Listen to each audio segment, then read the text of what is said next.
Analysons notre Ecos 230N2. Cette centrale sert à la gestion des portails. À 2 battants ou pour la gestion de, par exemple, un double coulissant, nous avons une entrée. F1 course de barrière. Commençons par analyser les connexions entre 220 sur contact 1 à 2. Sur le contact 3 à 4, nous avons exactement et précisément la possibilité de connecter le clignotant sur le contact 3 à 5, connecter les lumières. Lumière courtoisie ont une durée de 180 secondes ou reçoit contact démarrage. Nous allons voir le moteur.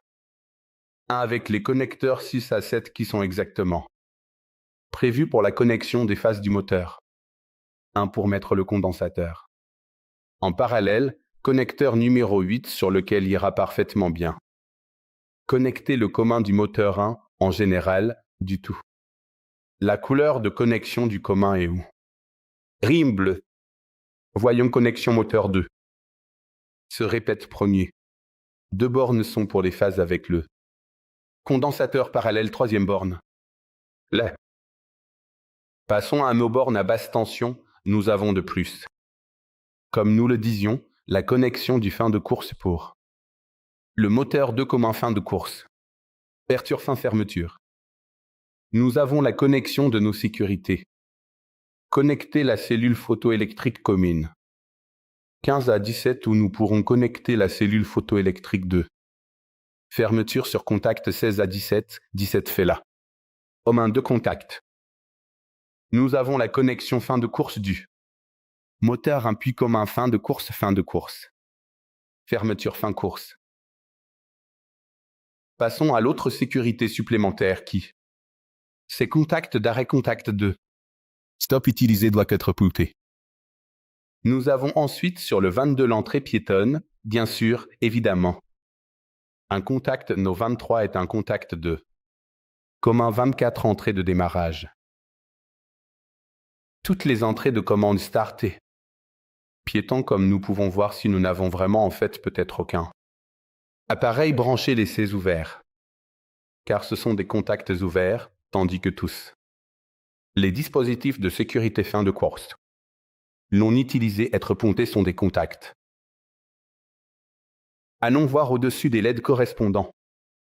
Vous trouvez 2 premiers LED FCC2. FCA2 correspondent aux fins de course moteur. 2 doivent toujours être allumés, pontés ou bien en tout cas connectés au dispositif d'une barrière ou le moteur coulissant, ils sont toujours allumés. Ils s'éteignent engagés. Passons au lien de la cellule photoélectrique. Nous pouvons voir, LED est allumé. S'interrompt quand un objet est entre les photocellules. Le faisceau n'est plus présent donc interrompu. Obstacle et LED éteint. Passons à FCC et FCA comme déjà. 10 moteurs de mène. Comportement, ils sont allumés en permanence, ils ne sont éteints que. Ils connectent les moteurs à la centrale. Quand engagé, il sera éteint. Ces gueulades ont une autre fonction que si l'arrêt est interrompu, ceux-ci seront. 2 LED s'éteignent et elles sont éteintes. L'automatisation est arrêt et n'offre aucun type de mouvement électronique. Les 2 derniers LED correspondent aux piétons. Au démarrage, contrairement aux autres sont toujours éteints et ne s'allument que lorsqu'ils reçoivent impulsion de commande. Maintenant, allons voir ensemble les 3 potentiomètres de puissance. Power slow et pause, que signifie-t-il? La puissance gère la force la course. Ordinaire, le power slow gère la force pendant la phase de ralentissement et la T-pause gère et le temps de pause dans une fourchette 2. Travail de 5 à 120 secondes évidemment seulement. Si activé par les options suivantes, ci-dessous nous avons les, par exemple, nos deep switch optionnels, le deep active. La fermeture automatique, désactivé, en non activé, ce qui signifie que si le portail est en ouverture et non, par exemple, peut-être. Nous avons activé la fermeture automatique ne se fermera pas si. Ne reçoit pas d'impulsion, le deep switch numéro 2. Au contraire, gérer pour copropriété. Pas accent grave, pas auront cette logique de fonctionnement impulsion ouvre impulsion stop 1. Impulsion ferme, tandis qu'avec le DIP en marche, certainement. L'automatisation terminera toujours la manœuvre à son achèvement. Cela signifie que pendant qu'il s'ouvre, si nous appuyons sur le activer donner une impulsion lui, continuera à s'ouvrir, tandis que si l'automatisation est en train de en fermant et reçoit une impulsion de démarrage, là, légèrement, encore. La manœuvre inversée, on reviendra à l'ouverture. Son nom l'indique, il est utilisé en cas de copropriété Deep Switch 3 nous donne la possibilité d'entrer dans la mémoire environ radio de l'extérieur pour 3 commandes dédiées. Le DIP 4 active le coup de bélier. Le coup de bélier est étroitement lié à la serrure électrique. La serrure électrique aura la possibilité de être détachée de manière plus accessible parce que battant 1 avec le DIP 4 activé. La phase départ fermera une seconde. La serrure électrique doit être connectée sur la borne 28 à 29 qui donnera une impulsion à chaque fois que la centrale recevra la commande de manière continue. Pour l'ouverture de 3 secondes, le DIP. L'interrupteur numéro 5 agit sur les de l'appareil. Option en ce qui concerne la sécurité du contact. 15 à 17, côte ou cellule photoélectrique d'ouverture, dans moment où nous le 5 ans. Off l'intervention de cette sécurité provoquera, de manière significative et importante, une marche arrière pour libérer l'obstacle en toute sécurité et moment nous libérons l'obstacle. Des photocellules ouvrent avec le DIP 5. En marche, on aura simplement bien l'arrêt de l'automatisation sans inversion, DIP Switch 6. Gère le clignotant avec le 6 en toute sécurité. Off, nous aurons une lumière fixe pendant le mouvement de l'automatisation avec le 6 marche au lieu de clignotant suivra cette logique. Pendant l'ouverture, il y aura un clignotement non. Au cas où nous aurions réglé la fermeture automatique le temps de pause marqué une lumière fixe, le clignotement sera rapide pendant la phase de fermeture Deep Switch numéro 7 règle. Le ralentissement évidemment en off, le ralentissement exclu. En marche, ralentissement inclus. Nous verrons comment configurer pendant la programmation. Le Deep Switch 8 donne la possibilité. La centrale gérer les moteurs hydrauliques. Électromécanique, nous gérons des moteurs électromécaniques, donc nous aurons la capacité de gérer le ralenti. Deep 7 et les forces et influences via le trimmer. Puissance et puissance lente quand nous allons à régler le Deep 8 puis réglage hydraulique, nous devrons prendre en compte que ces choses seront gérées du moteur comme le ralentissement et les forces, maintenant en tenant compte de la situation actuelle.